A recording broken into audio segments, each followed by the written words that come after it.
The United States has entered a new chapter in its approach to immigration enforcement under President Trump's second term.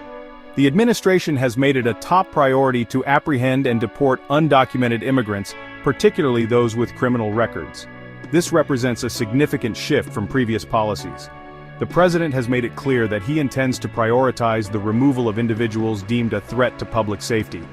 This new era of enforcement is characterized by a zero-tolerance approach. The administration argues that this is necessary to restore law and order and protect American communities. The president has repeatedly emphasized the need to secure the border and uphold the rule of law. He has argued that previous administrations have been too lenient, allowing dangerous criminals to remain in the country. The administration's focus on criminal aliens has been met with mixed reactions. Supporters argue that it is a common-sense approach to immigration enforcement. They believe that prioritizing the removal of criminals will make communities safer. They point to cases where undocumented immigrants have committed serious crimes, arguing that these tragedies could have been prevented with stricter enforcement.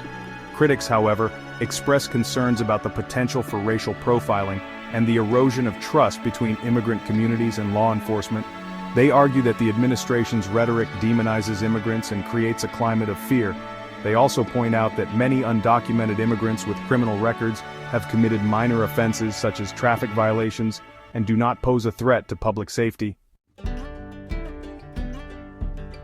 One of the most notable aspects of the Trump administration's immigration crackdown is the expanded collaboration between federal and local law enforcement agencies. The administration has revived and expanded programs like 287G, which empowers state and local law enforcement officers to act as immigration agents. This partnership between federal and local authorities has significantly broadened the reach of immigration enforcement. The administration argues that this collaboration is essential to identifying and removing criminal aliens from communities. They contend that local law enforcement officers are often in the best position to identify individuals who are in the country illegally. By deputizing local police, ICE can extend its reach and more effectively target enforcement efforts. However, this partnership has also drawn criticism from those who argue that it undermines trust between immigrant communities and local law enforcement.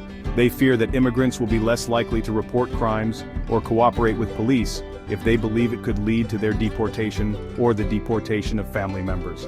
This chilling effect, they argue, could make communities less safe, not more.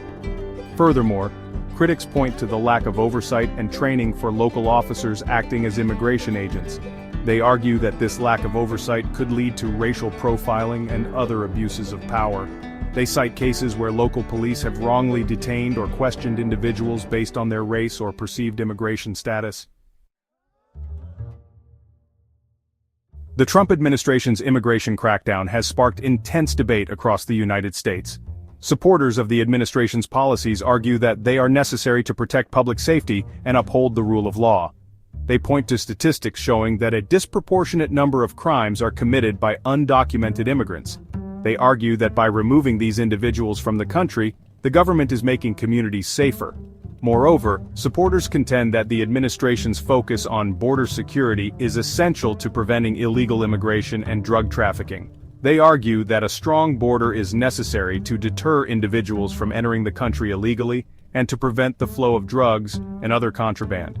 They believe that the construction of a wall along the US-Mexico border is a necessary step to achieve these goals. Opponents of the administration's policies counter that the focus on criminal aliens is misleading and that the vast majority of undocumented immigrants are law-abiding members of their communities. They argue that the administration's policies are motivated by xenophobia and racism, not by genuine concerns about public safety. They point to the administration's rhetoric, which often paints immigrants as criminals and rapists, as evidence of this prejudice. Furthermore, critics argue that the administration's policies are cruel and inhumane. They point to the separation of families at the border and the indefinite detention of asylum seekers as examples of the human cost of these policies. They argue that the administration's actions violate the basic human rights of immigrants and asylum seekers. The Trump administration's immigration policies have had a profound impact on immigrant communities across the United States.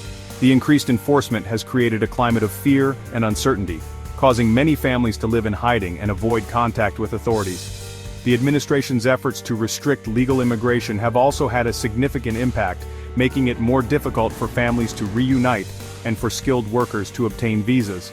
The debate over immigration is likely to continue for the foreseeable future. It is important to stay informed about the latest developments in immigration policy and to understand the impact of these policies on individuals, families, and communities. Reliable news sources, government websites, and advocacy organizations can provide valuable information and perspectives on this complex and evolving issue. It is crucial to engage in thoughtful and respectful dialogue about immigration, recognizing the diverse perspectives and experiences of those affected by these policies. By fostering understanding and empathy, we can work towards a more just and humane immigration system that upholds the rights and dignity of all individuals.